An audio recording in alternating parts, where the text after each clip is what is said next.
حضرت علی ہی کا فرمان ہے کہ جس شخص نے ایک فرض روزہ چھوڑ دیا. رمضان کیوں کہتے ہیں؟ رمضان کا مطلب ہے جل جانا. کس چیز کا جل جانا؟ صلاۃ الاوابین حین ترمز الفصال. نیک لوگ ایک نماز پڑھتے ہیں کب؟ جب اونٹ کے پاؤں جلنے لگیں. اونٹ کے پاؤں جب جلنے لگیں، اونٹ کے بچے کے پاؤں جب جلنے لگیں. تو رمضان میں جل جانا، اس کا روزے سے کیا تعلق ہے؟ اس کا روزے سے تعلق یہ ہے کہ 360 دن سال میں ہوتے ہیں چاند کے لحاظ سے. 330 دن کے گناہ اللہ رمضان کے روزوں میں ہر روز میرے آپ کے گناہ جلاتا ہے، جلاتا ہے، جلاتا ہے. بھوک لگتی ہے ایک آگ بنتی ہے، پیاس لگتی ہے ایک آگ بنتی ہے. تو ہمارے لکڑی کی آگ میں چیزیں جلتی ہیں اور ہماری بھوک، روزے کی بھوک کی آگ میں گناہ جلتے ہیں. اور 29ویں روزے اللہ سارے سال کے گناہوں کو جلا کے روزہ والا یا روزے والی کو ایسے پاک کر دیتا ہے جیسے آج ماں کے پیٹ سے نکلا ہو. ایسے ان کو خوبصورت کر دیتا ہے. حج کا مہینہ آیا، اعمال اسی طرح ہیں جیسے ہوتے ہیں. رمضان کا مہینہ آیا تو میرے نبی کا اعلان ہو گیا ایک فرض 70 فرض کے برابر ہو جاتا ہے تمہارا. نفل فرض کے برابر. فرض اور نفل میں فرق کیا ہے؟ حضرت علی ہی کا فرمان ہے کہ جس شخص نے ایک فرض روزہ چھوڑ دیا پھر قیامت تک اس کی قضا میں نفل روزے رکھتا رہا تو ایک روزے کا یہ سارے روزے بدلہ نہیں ہو سکتے. ایک نماز چھوڑ دی اور پھر اس کی قضا میں قیامت تک نفل پڑھتا رہا تو فرض نماز کی ایک رکعت کے ایک سجدے کے برابر بھی نہیں ہے. فرض میں اتنی طاقت ہے. تو اللہ کی رحمت کیسے متوجہ ہوتی ہے کہ رمضان کے مہینے میں اللہ فرماتے ہیں میرے محبوب کی امت ہے، ایک فرض کو 70 کے برابر کر دو. اور پھر فرماتے ہیں نفل کو فرضوں کے برابر کر دو. اور پھر فرماتے ہیں جو رات کو تراویح پڑھے گا، دن میں روزہ رکھے گا، آخری رات اسے ایسے دھو کے پاک کر دوں گا کہ اس کے ذمے گناہ کا ایک ذرہ بھی باقی نہیں بچے گا. سب گناہ اللہ تعالیٰ اس کے معاف فرما دے گا. اور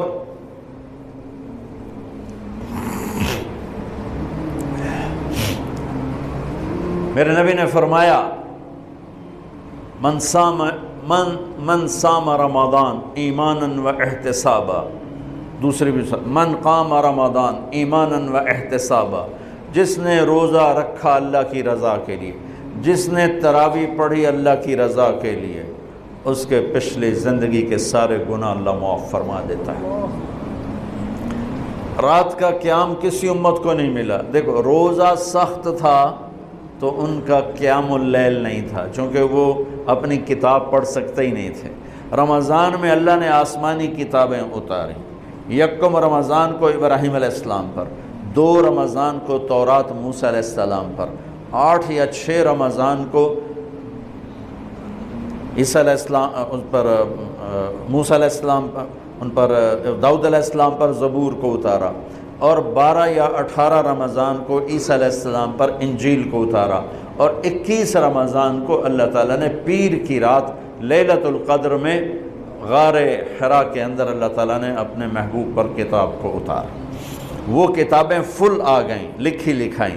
قرآن فل نہیں آیا. قرآن صرف ایک سورت کے 19 الفاظ آئے بس. اور پھر 23 برس میں قرآن اترا. کتنے انبیاء ایسے گزرے ہیں جن کے پاس جبریل زندگی میں ایک دفعہ آیا. زندگی میں جبریل ایک دفعہ. اور ایک سے لے کر آگے کوئی تعداد مقرر نہیں ہے، 100 دفعہ 200 دفعہ. لیکن آپ حیران ہوں گے ہمارے نبی پر جبریل 23 برس میں 24,000 دفعہ آئے. 24,000 دفعہ، جو ایک عجب العجائب ہے، عجب العجائب ہے. تو تو میرے بھائیوں، رات کی تراویح، دن کا روزہ، تراویح میں کیا ملنے والا ہے؟ میرے نبی کا فرمان ہے ہر سجدے پہ 1500 نیکی، ہر سجدے پہ 1500 نیکی۔ تھوڑی اپنی کاروباری مصروفیت گھٹاؤ، اپنی کاروباری مشقت گھٹاؤ، اپنے ملازموں کی بھی مشقت گھٹاؤ، تاکہ وہ تراویح پڑھ سکیں، روزہ رکھ سکیں، بشاشت سے پڑھ سکیں، اور اللہ کا فضل ہے ڈھیلے سے ڈھیلا حافظ بھی ہو تو 1.5 گھنٹے میں سارا کچھ نمٹ جاتا ہے۔ اتنی سی ہمت کرو میرے بھائیوں کہ افطاری میں تھوڑا کھاؤ۔ اگر تم پہلوانوں کی طرح شروع ہو گیا نا، پھر تو تم سے عشاء بھی نہیں پڑھی جائے گی، تراویح تم نے کیا پڑھنی۔ روزہ جسم کی فالتو چیزوں کو جلاتا ہے، روزہ ایک قوت پیدا کرتا ہے ایمانی شیطان کے خلاف۔ وہ کیسے پیدا کرتا ہے شیطان کے خلاف؟ اللہ تعالیٰ حلال کو بھی حرام کر دیتا ہے۔ جب بیوی کو بھی شہوت سے دیکھنا حرام ہو گیا اور یہ اس پہ قابو پا گیا تو اوروں کی عزت کو یہ حرام نظر سے کیوں دیکھے گی؟ جب یہ حلال کھانا چھوڑ گیا تو یہ جھوٹ کیوں بولے گا، یہ گالی کیوں دے گا، یہ غیبت کیوں کرے گا؟ جب یہ کان میں دوائی ڈالنا چھوڑ گیا کہ روزہ ٹوٹ جاتا ہے تو یہ اوروں کی غیبت کیوں سنے گا، اوروں کی برائی کیوں سنے گا؟ جب یہ آنکھ میں دوائی نہیں ڈالتا ہے کہ وہ حلق میں جاتی، وہاں سے وہ پیٹ میں چلی جاتی ہے، روزہ ٹوٹ جاتا ہے، تو یہ ان آنکھوں سے غلط کیوں دیکھے گا؟ یہ غلط کیوں کسی کی عزت کے اوپر اپنی بددیانت نظر کو ڈالے گا؟ تو جب یہ اندھیرے میں بند کمرے میں ٹھنڈا پانی پڑا ہوا ہے اور ہاتھ نہیں لگاتا ہے اور اللہ کا دھیان اسے یاد ہوتا ہے کہ اللہ دیکھ رہا ہے، نہاتے ہوئے ہونٹ بند کر لیتا ہے کہ کوئی پانی کا قطرہ منہ میں نہ چلا جائے اور میرا روزہ نہ ٹوٹ جائے، خراب نہ ہو جائے، تو یہ جب اللہ کا اتنا دھیان اس کو نصیب ہو جاتا ہے کہ اللہ دیکھ رہا ہے، ورنہ کیا کسی کو کیا خبر کہ میں 2 گلاس پانی پیتا یا میں پیاس سے بول رہا ہوں۔ تو جب وہ اللہ کو اتنا اپنے دھیان میں لے آتا ہے کہ اللہ دیکھ رہا ہے، میں پانی نہیں پیوں گا، اللہ دیکھ رہا ہے، میں بیوی کو ہاتھ نہیں لگاؤں گا، اللہ دیکھ رہا ہے، میں کسی کی عزت پر بری نظر نہیں ڈالوں گا، اللہ دیکھ رہا ہے، میں کسی کی برائی نہیں سنوں گا، اللہ دیکھ رہا ہے، میں کسی کی برائی نہیں کروں گا، تو پھر جب یہ بازار میں جائے گا تو جھوٹ تو نہیں بولے گا، جب یہ تولے گا تو غلط تو نہیں تولے گا۔ ہاں یہ الگ بات ہے، بہت سے مجھے ملے کہ جب بس رمضان میں جھوٹ چھوڑ دیتے ہیں، اس کے بعد پھر شروع ہو جاوی تھا رمضان میں رشوت نہیں لیتا ہوں، اس کے بعد پھر شروع ہو جاتا ہے۔ تو چلو شکر ہے 1 مہینہ تو مسلمان رہتے ہیں۔ اچھا اس کی وجہ کیا ہے کہ رشوت خور کہتا ہے جی رمضان میں نہیں، جی نہیں، رمضان میں جھوٹ نہیں بولنا، رمضان میں صحیح تولنا ہے، رمضان میں غلط نہیں تولنا ہے۔ کیوں؟ شیطان قید ہو جاتا ہے۔ رمضان میں نمازی کیوں بڑھ جاتے ہیں؟ شیطان قید ہو جاتا ہے۔ کسی امت کو یہ نہیں ملا کہ رمضان میں شیطان قید کیے جائیں، اس امت کو ملا رمضان میں شیطان قید ہو جاتے ہیں۔ کسی امت کو یہ نہیں ملا کہ رمضان میں جہنم کے دروازے بند ہو جائیں، اس امت کو ملا ہے رمضان میں جہنم کے دروازے بند ہو جاتے ہیں، جنت کے دروازے کھل جاتے ہیں۔ کسی امت کو یہ نہیں ملا کہ ان کے لیے ہر مخلوق دعا کرے، رمضان کے مہینے میں اس امت کو یہ ملا ہے کہ ان کے روزہ رکھنے والوں کے لیے چونٹیاں بھی دعا کرتی، پرندے بھی دعا کرتے ہیں، مچھلیاں بھی دعا کرتی ہیں، ہوائیں دعا کرتی ہیں، ہر شے دعا کرتی ہے روزہ رکھنے والے کے۔ اس امت کو ملا۔ کسی امت کو یہ نہیں ملا کہ آخری رات ان کی سب کی بخشش ہو جائے، اس امت کو ملا ہے کہ رمضان کی آخری رات سب کی بخشش ہو جاتی۔ کسی امت کو یہ نہیں ملا کہ جنت کی حوریں انہیں روزوں میں یاد کریں، اس امت کو ملا ہے کہ اللہ تعالیٰ جنت کو کہتا ہے کہ تو تیار ہو جا، میک اپ کر لے، میرے بندے آ رہے ہیں، دلہن بن جا، سج دھج کے مجھے دکھا دے تاکہ میں اپنے بندوں کو پیش کروں تحفے کے طور پر۔ یہ ہے تمہاری بھوک کا بدلہ، یہ ہے تمہاری پیاس کا بدلہ۔ کچھ ہو بیوی نہ ہو تو تنہائی کا احساس مار دیتا ہے۔ اس سے ایک اور مطلب نکلتا ہے کہ لباس کے بغیر ایک لمحہ گزارا نہیں۔ سارا دن پانی نہیں پیتے ہیں نا، اب میں بیان میں پانی پی رہا ہوں کیونکہ 16 گھنٹے تو گزارے ہیں نا، پانی نہیں پیا، کھانا نہیں کھایا، 16 سیکنڈ لباس کے بغیر گزار سکتے ہیں؟ بولو۔ کوئی بھی کمرے میں نہ ہو، تم تنہا ہو، تم کپڑے اتارو تو تم اپنے آپ کو عجیب فیل کرو گے، تم خود اپنے آپ کو چادر میں چھپانے کی کوشش کرو گے۔ ان لباس ایک ایسی زبردست ضرورت ہے بلا دلیل کہ تم تنہا کمرے میں بھی کپڑے اتارو تو تم اپنے آپ کو عجیب سا محسوس کرتے ہو۔ اس سے پتہ چلا کہ بیوی کے بغیر کوئی زندگی نہیں ہے اور خامد کے بغیر عورت کی کوئی زندگی نہیں ہے۔ یہ ہمارا بدبخت معاشرہ ہندی کہ کسی بچی کو طلاق ہو جائے وہ گل سڑ کے مر جاتی، اس کی شادی نہیں ہوتی۔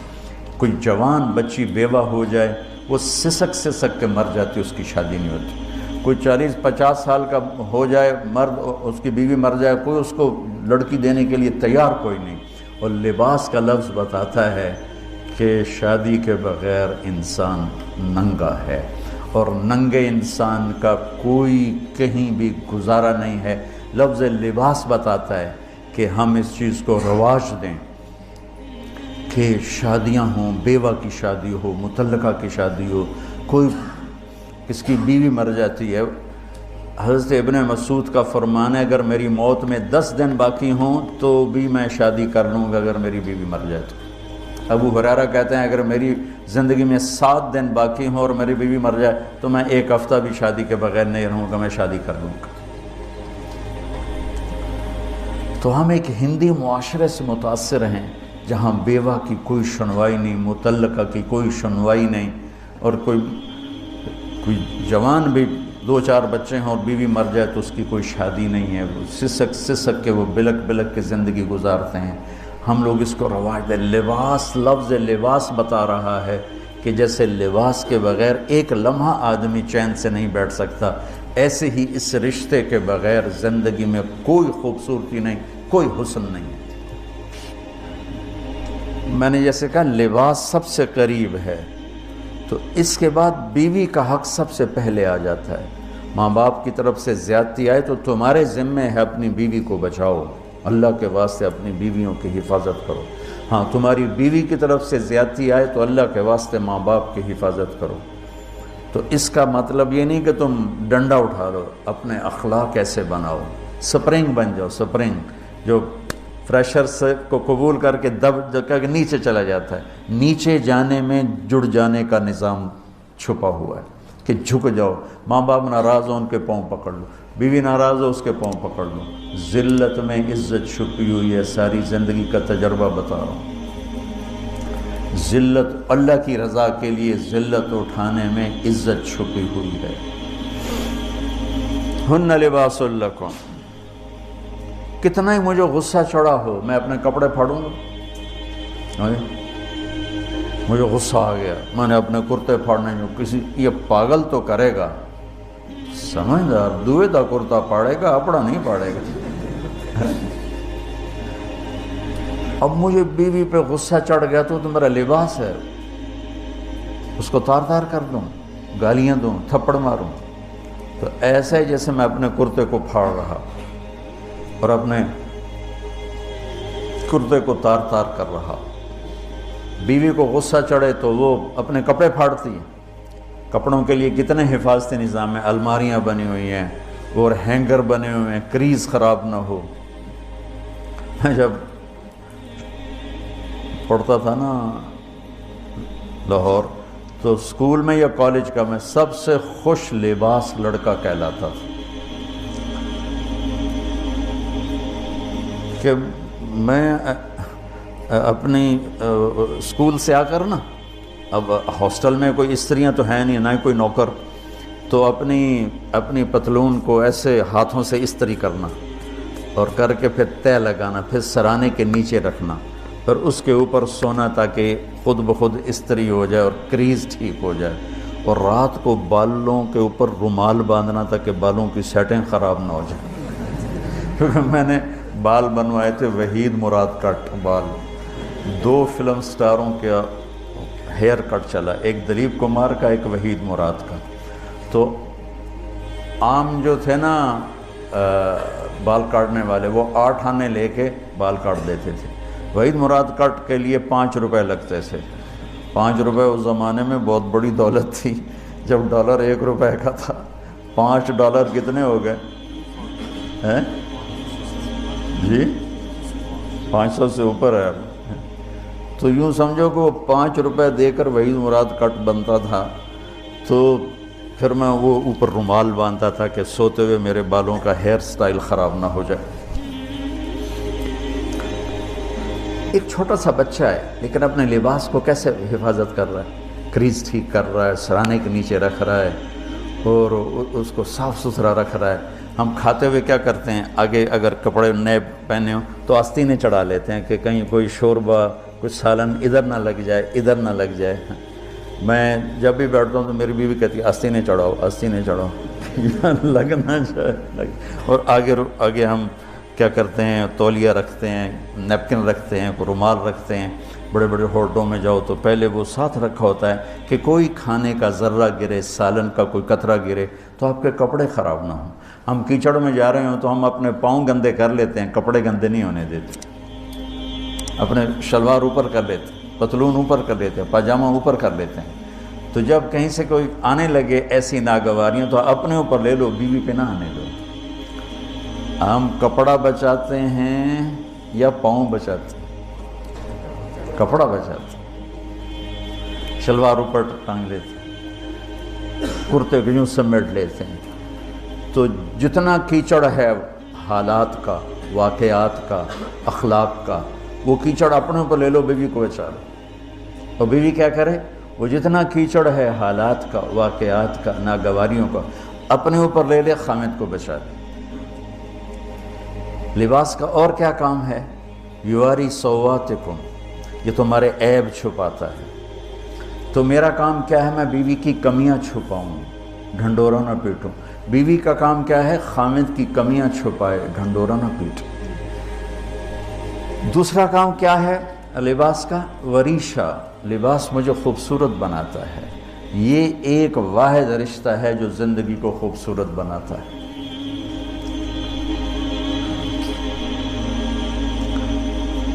ہن لباس لکم انتم لباس لہن۔ تو لباس کیا کرتا ہے، زیب و زینت۔ لباس کیا کرتا ہے، عیب چھپاتا ہے۔ لباس کیا کرتا ہے، خوبصورت بناتا ہے۔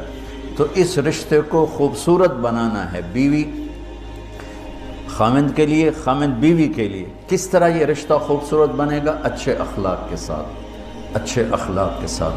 اگر گھر والوں کے اخلاق اچھے ہوں، اور بچی ساس سسر کو ماں باپ بنا لے، ساس سسر بچی کو ماں باپ بنا لے، خامند بیوی کو ہتھیلی کا چھالا بنا لے، بیوی خامند کو ہتھیلی کا چھالا بنا لے۔ میں قربان جاؤں اپنے نبی پر، ساری کائنات کو نور ایمان دینے والی ہستی، اور حضرت عائشہ رضی اللہ عنہ کو لقمے بنا کے کھلا رہے ہیں۔ کمال۔ حضرت عائشہ رضی اللہ عنہ وہ بڑی بڑی بوٹیاں ہوتی تھیں نا، وہ اٹھا کے ایسے نوچتیں اور پھر رکھ دیتی، روٹی کا ٹکڑا اٹھاتی۔ میرے نبی وہی بوٹی اٹھاتے جہاں حضرت عائشہ نے نوچا ہوتا تھا، وہیں دکھا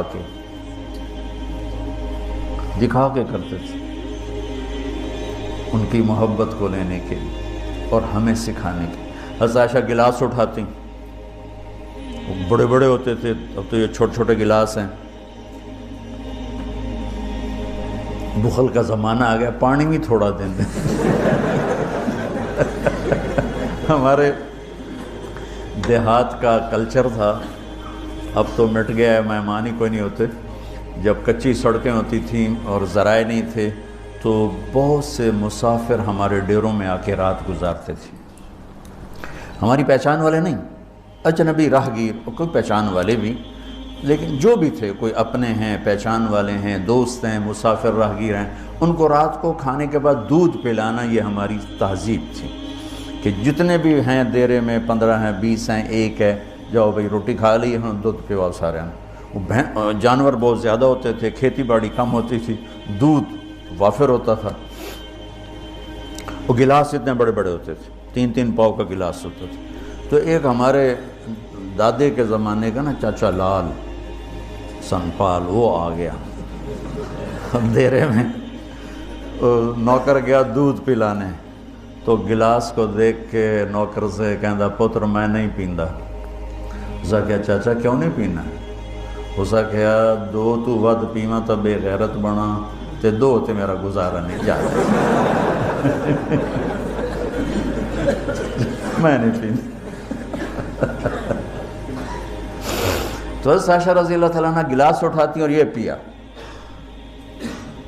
یہ رکھا۔ میرے نبی اٹھاتے اور جہاں حضرت عائشہ کے ہونٹ لگے ہوتے تھے وہاں ہونٹ رکھ کے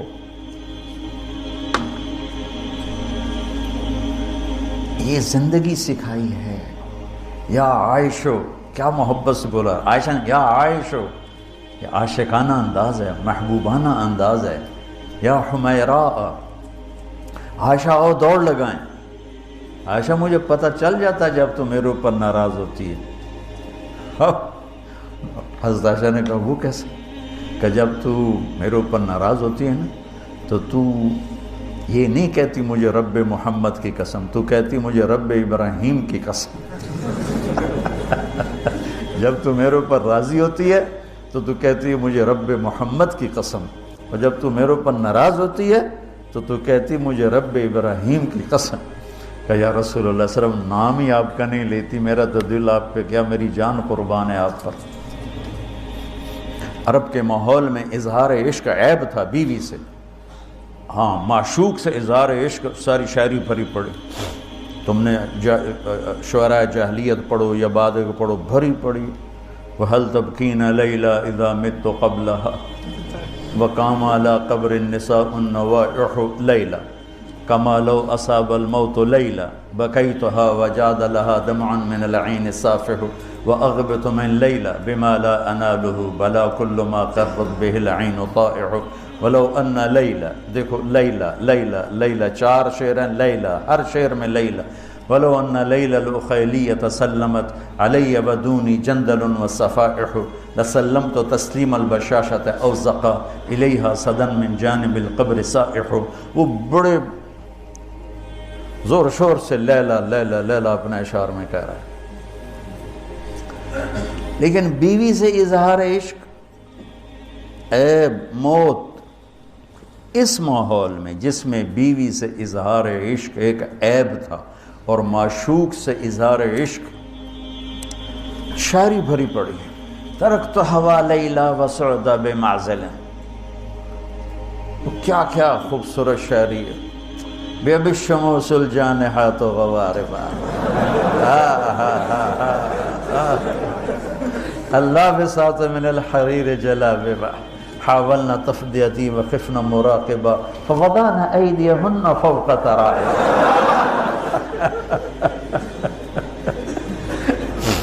عرب کی شاعری بھری پڑی ہے عشق و معشوقی سے۔ اس ماحول میں میرے نبی سے ایک شخص کہتا ہے یا رسول اللہ من احب الناس الیک، آپ کو سب سے زیادہ کس سے پیار ہے؟ بھری محفل ہے، مسجد الگ نہیں یوں کر کے پوچھ رہا ہو، بھری محفل میں آپ سب سے زیادہ کس سے پیار کرتے ہیں؟ تو آپ نے زور سے کہا عائشہ سے۔ اللہ اکبر، اللہ اکبر، ہائے ہائے ہائے ہائے۔ وہ تو ہل گئے، کہنے لگے، ان کی تو سمجھ میں نہیں آئی بات، تو انہوں نے کہا یا رسول اللہ میرا مطلب ہے مردوں میں آپ کس سے زیادہ پیار کرتے؟ تو آپ کو اندازہ ہو گیا بھائی کیوں یہ پوچھ رہا، اس کو ہضم نہیں ہوا جواب۔ تو آپ نے کہنا تھا ابو بکر سے، تو آپ نے فرمایا مردوں میں عائشہ کے عباس، ابوہا عائشہ کے عباس۔ کیا زندگی سکھائی۔ ہن لباس لکم وانتم لباس لہن، یہ تمہارا لباس ہیں، تمہیں کتنا ہی غصہ چڑھے لباس تو نہیں پھاڑو، تمہیں غصہ چڑھے بیوی کو بے عزت نہ کرو، بیوی کو غصہ چڑھے تو کرتا پھاڑے گی، اپنا دوپٹے کو آگ میں ڈالے گی، نہیں، اس کو بچائے گی۔ صرف پاگل یہ کام کرتا ہے۔